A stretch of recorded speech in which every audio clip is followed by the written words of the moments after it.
జగదేక వీరుడైనటువంటి అర్జునుడికి జగద్గురువు అయినటువంటి శ్రీకృష్ణ పరమాత్మల వారి పాదపద్మాలకు నమస్కారం. ముందు మనకి చావుని ముందే అంచనా వేయచ్చు మనం. అలాగే మనకి చావు కూడా సిగ్నల్ ఇస్తుంది. దాన్ని మనం గ్రహించగలిగేటటువంటి కెపాసిటీ మనం పెంచుకోవాలి. దానికోసమే ఈ మెడిటేషన్లు, ఈ పూజలు, పునస్కారాలన్నీ. ఇప్పుడు ఒక వ్యక్తి ఉంటాడు, తెగ పూజలు చేస్తున్నాడు, మోక్షం వచ్చేస్తుంది అంటారు. మోక్షం ఏంటి? మోక్షం ఏంటి? దాని డెఫినేషన్ ఏంటి అసలు? స్వామీజీలందరూ వెళ్ళి నాకు ఇల్లు కావాలని అడిగామనుకో, వాళ్ళు ఏమంటారు? ఇల్లు వాడు ఇల్లులు కట్టుకుంటాడు, మంత్రగాళ్ళు వీళ్ళు వాళ్ళ ఇల్లులు కట్టుకుంటారు, కానీ మీకు ఇల్లునిచ్చే కెపాసిటీ వాళ్ళకు ఉంటుందా? ఉండదు. అందువలన వాళ్ళు ఏం చేస్తారంటే టాపిక్ని డైవర్ట్ చేయడం కోసం పరమాత్మ ఉన్నాడు, మోక్షం కోసం సాధన చేయి, ఇలా డైవర్ట్ చేస్తారు. కాబట్టి మనము జన్మ ఎత్తిన తర్వాత మనకి ఆటోమేటిక్గా మన సాధన మనకి తెలుసు. అదే రమణ మహర్షుల వారు చెప్తారు. భగవాన్ రమణ మహర్షుల వారు తిరునావెల్లిలో ఆయన ఏం చెప్తారంటే, నిన్ను నువ్వు తెలుసుకో అంతే. నిన్ను నువ్వు తెలుసుకున్నావంటే నువ్వు ఎక్కడి నుంచి పుట్టావు, నువ్వు ఇప్పుడు జీవితం జీవిస్తున్నావు, ఎక్కడ చచ్చిన తర్వాత ఎక్కడో పోతున్నావు, దట్స్ ఆల్, మ్యాటర్ క్లోజ్. ఈ ప్రపంచం అంతా నీ వెనక వస్తుంది అంటారు. ఆయన 5వ క్లాస్ చదువుకున్నాడు, అందగాడు కాదు. అయినా సరే ఇప్పటికి కూడా కొన్ని లక్షల మంది విదేశీ భక్తులతో సహా ఎందుకు వెళ్తున్నారు అరుణాచలం? మన రమణ మహర్షి, భగవాన్ రమణ మహర్షుల వారి దర్శనం కోసం. నిజమైన యోగులు ఇలా చెప్తారనమాట. మిగతా వాళ్ళంతా డూప్లికేట్ బాబాలు, డూప్లికేట్ స్వామీజీలు, డూప్లికేట్ మంత్రగాళ్ళు. వీళ్ళు చెప్పేది ఏంటంటే సాధన చేసుకో, మోక్షం వస్తుంది. ఎవడకు కావాలి నీ మోక్షం, ఎవడకు కావాలి నీ సాధన అని అడిగేటటువంటి దమ్ము, ధైర్యం, వివేకత ఈ చెత్త ప్రజలకు ఉండదన్నమాట. కాబట్టి మీకు చావు సిగ్నల్ ఇస్తుంది. అది పురాణాల్లో చెప్పబడింది. ఏ అధ్యాయాల్లో, ఎక్కడ, ఏ పురాణంలో ఉందో కావలసినటువంటి వాడిని నన్ను అడగొచ్చు, నిర్మోహటంగా చెప్తాను.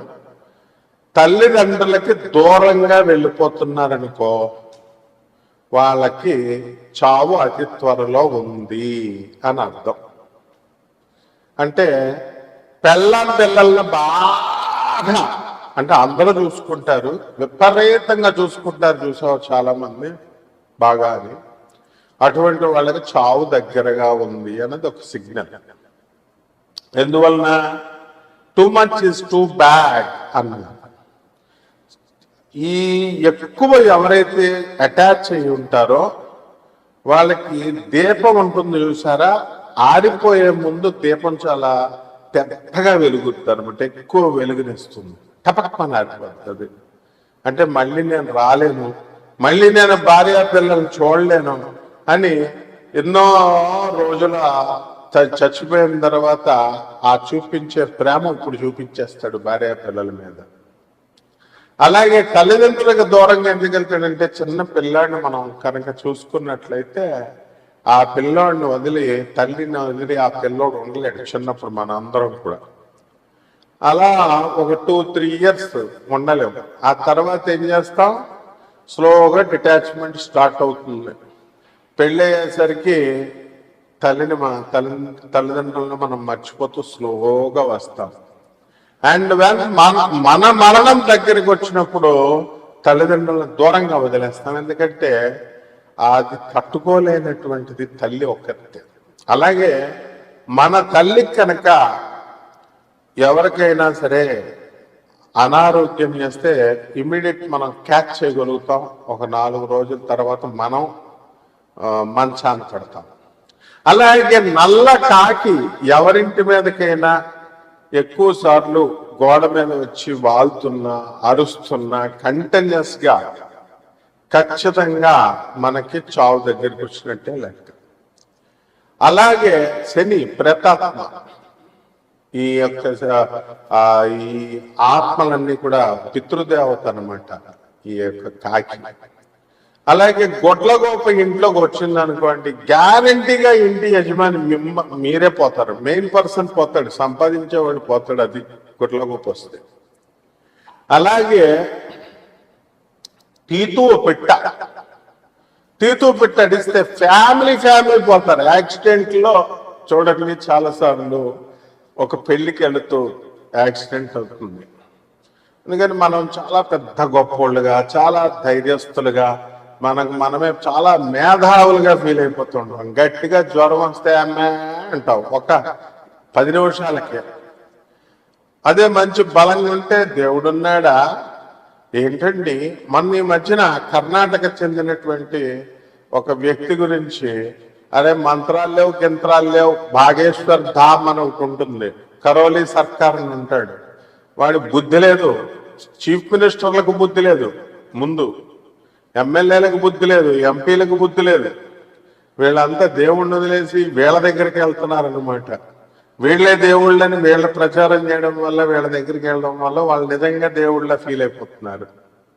కాబట్టి అందులో ఎంతో మంచిగా అలాంటివి నడవకూడదురా. ఫోన్ నెంబర్ చూసి పేర్లు చెప్తే ఏంటి లాభం, నీకేంటిరా లాభం? ఫోన్ నెంబర్ చూసి చెప్తే నీకేమైనా ఇల్లు వస్తుందా, జాబ్ వస్తుందా? లేకపోతే ఫోన్ నెంబర్ అవన్నీ జరిగిపోయినాయి. ఫోన్ నెంబర్ ఇచ్చిన తర్వాత ఆధార్ కార్డుని తీసుకుంటారు వాళ్ళు అనఫిషియల్ గా. శివోహం అనేటటువంటి ప్రోగ్రాంలో ఒక వ్యక్తి యొక్క ఇలాంటి లీలలన్నీ బయట 5 నెలల ముందు బయట పడ్డాయి. 5 నెలలే జాగింది వాళ్ళ వ్యాపారం. ఫోన్ నెంబర్ చూసి చెప్పేస్తాడు, పేర్లు, ఫ్యామిలీ మెంబర్స్ ఇవన్నీ కూడా ఆధార్ కార్డులో ఉన్నవన్నీ. There will be a network. కాబట్టి భాగేశ్వర్ ధామ్లో ఒకడు ఉంటాడు, వాడు వీళ్ళందరికీ ఏంటంటే చదువులు తక్కువ, అడవులు ఎక్కువ.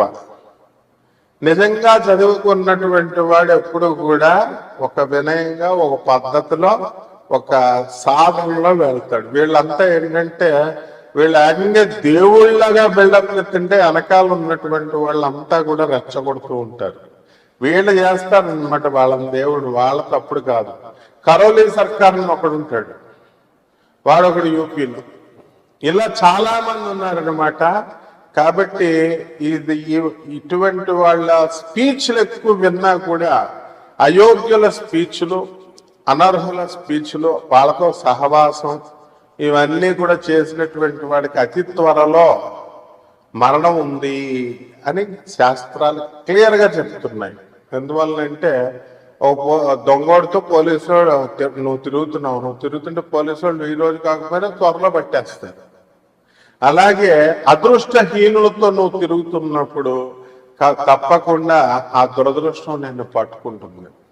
అయోగ్యులు, అశాస్త్రీయ విధానంతో, ఆ తర్వాత ఈ యొక్క అవైదిక విధానాలతో ఎవరైతే ప్రచారం చేస్తుంటారో వాళ్ళకి ప్రోత్సహించినటువంటి వాళ్ళు, వాళ్ళతో తిరుగుతున్నటువంటి వాళ్ళు, వీళ్ళందరికీ మృత్యువు దగ్గరగా ఉంది అని. మృత్యు వచ్చిన తర్వాత అర్థం అవుతుంది, ముందేమో అర్థం అవుతుంది. మంచిలు చెప్పే వాళ్ళకి ఏమీ కాదు. కాబట్టి ఈ తీతువు పిట్ట అర్జునుడే స్వయంగా చెప్తాడు, కృష్ణ ఈ రోజున తీతువు పిట్ట కనబడింది అంటే ఆ రోజే ఉప పాండవులందరినీ చెప్పేస్తారనమాట. ఎవరు? అశ్వత్థామ. ఈ విధంగా మనకి ఈ కొన్ని చిహ్నాలు ఉన్నాయి. మరి అవన్నీ కూడా తెలుసుకోవాలి అంటే వినయం ఉండాలా? మీకు ఏమైనా అచ్చున్నామండి మేము చెప్పడానికి?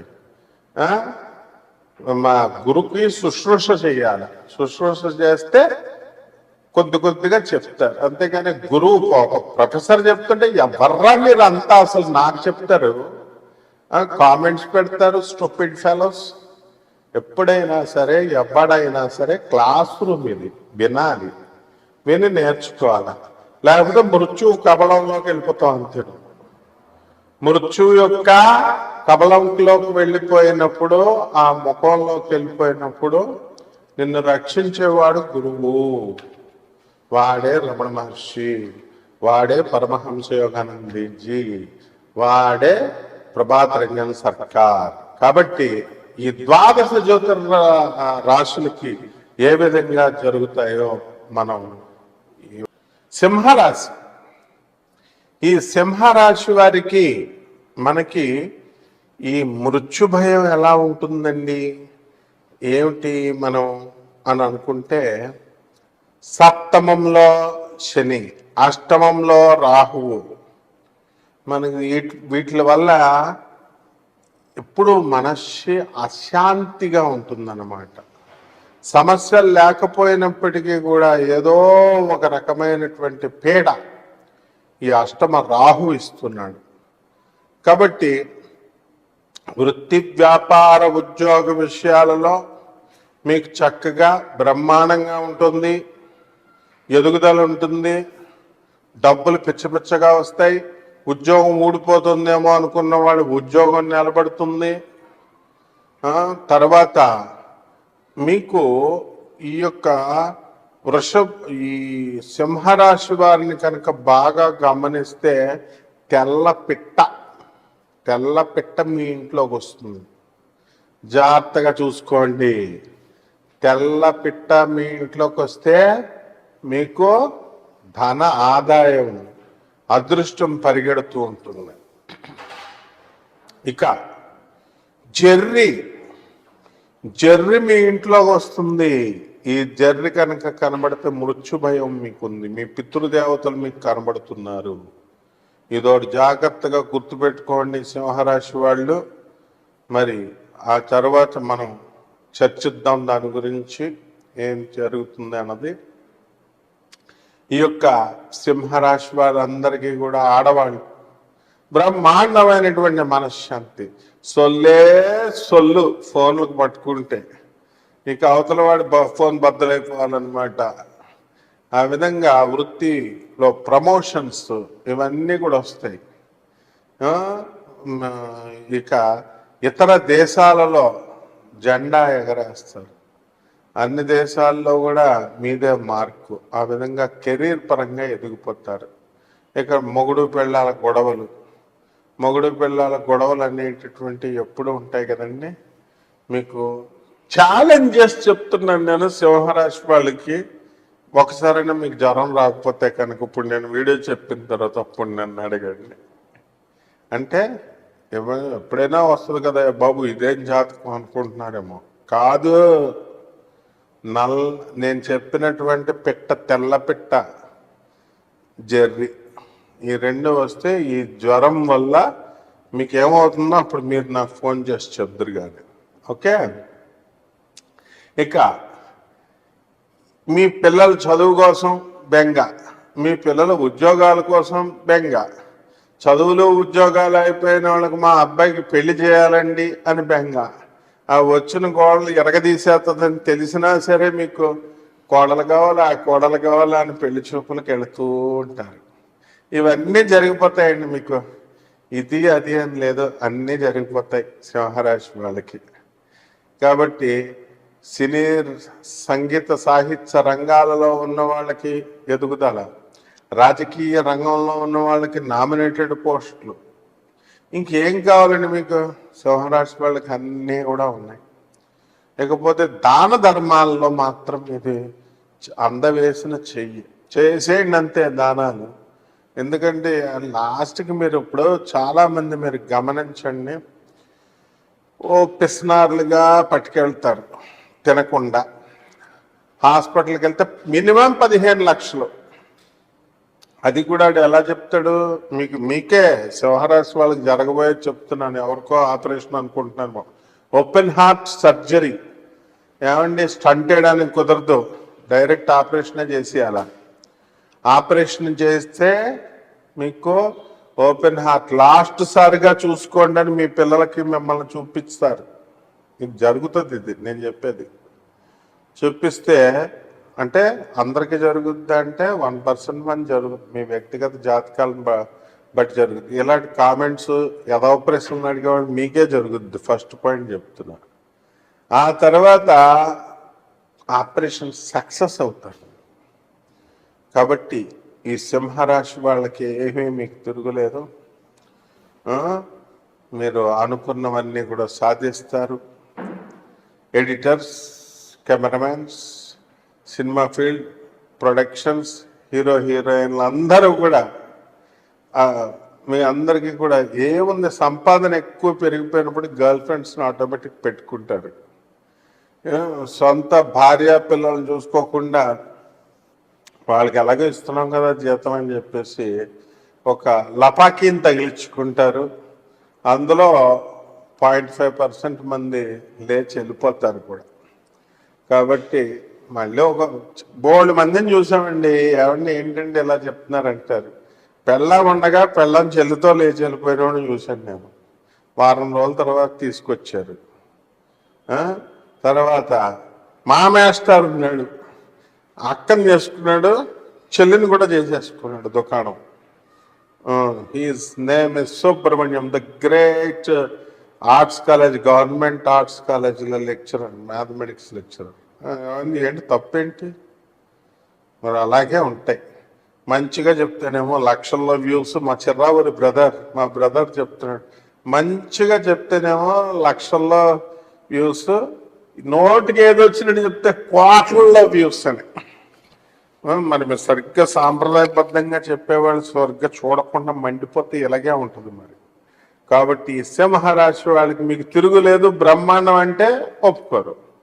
బాలేదు, అడుక్కు దొబ్బుతారా అంటే ఎందుకు అడుక్కుంటామండి అంటారు. కాబట్టి పరిహారాలు చేసుకోండి, సింపుల్ పరిహారాలు. చక్కగా ఈ సింహరాశి వారికి మనశ్శాంతి, డబ్బు అన్నీ వస్తాయి. జమ్మి చెట్టుని ఎత్తుక్కోండి. మా ఊళ్ళో లేదంటే ఒక మొక్క వేయండి, వేసి పెంచండి. రోజు నీళ్లు పొయ్యాల. ఆ జమ్మి చెట్టు చుట్టూ రోజుకు 108 ప్రదక్షిణాలు. జిమ్కి వెళ్తా లేదు, దీనికి వెళ్తాను. ఆడవాళ్ళు ఇంట్లో పనులు చేసుకోలేరు, మీరు గిమ్ములు ఈ చెట్టు చుట్టూ తిరగండి. చక్కగా మీ భర్త ఎక్కువ కాలం బతుకుతాడు. ముందు మీకే గండాలు ఉన్నాయమ్మా, ముందు మీరు కూడా బతుకుతారు. చక్కగా 108 ప్రదక్షిణాలు జమ్మి చెట్టుకి. రోజుకు 2 బకెట్లు నీళ్ళు పోయండి. రోజు 108 సార్లు తిరగండి. జిమ్ముకు కూడా వెళ్ళండి, ఎవరొద్దన్నారు వెళ్ళండి. ఇటు అటు 2 చేసుకోండి. మాకు కుదరదంటే ఇది చేయండి. ఇది ఫస్ట్ ప్రిఫరెన్స్ ఇమ్మంటున్నాను, అంతేకాని జిమ్స్లోకి వెళ్ళి సొల్లు కబుర్లు చెప్పుకోవడానికి కాదు. వెళ్ళండి, జాగ్రత్తగా చేసుకోండి. శుభమస్తు.